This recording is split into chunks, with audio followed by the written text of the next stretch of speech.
આણંદની અંકલાવ નગરપાલિકાનો ચૂંટણીનો ખરાખરીનો જંગ જામ્યો છે। ત્યારે 6 વોર્ડની 24 બેઠકો માટે 78 ઉમેદવારોની વચ્ચે આ રસાકસી ભર્યો જંગ છે।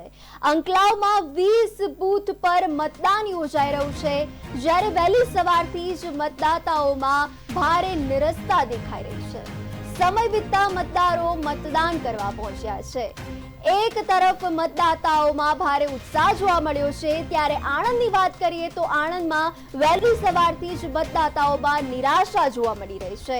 સમય વીતતાની સાથે મતદારો પણ મતદાન કરવા પહોંચ્યા છે, પરંતુ ધીમી ગતિએ મતદાન થતું હોવાનું પણ જોવા મળી રહ્યું છે। આપ ટીવી સ્ક્રીન પર દ્રશ્યો નિહાળી શકો છો કે વહેલી સવારથી જ આણંદના નગરજનો પણ મત કરવા માટે પહોંચ્યા હતા। ત્યારે આણંદની અંકલાવ નગરપાલિકાનો પણ આ ચૂંટણીનો ખરાખરીનો જંગ કે જેમાં 6 વોર્ડની 24 બેઠકો માટે 78 ઉમેદવારો મેદાને ઉતર્યા છે। અંકલાવમાં 20 બૂથ ઉપર આ મતદાન યોજાઈ રહ્યું છે। હવે જીતનો તાજ કોને પર બેસે છે એ તો હવે સમય આવી જોઈ રહ્યું। 18 ફેબ્રુઆરીના રોજ પરિણામ જાહેર થશે।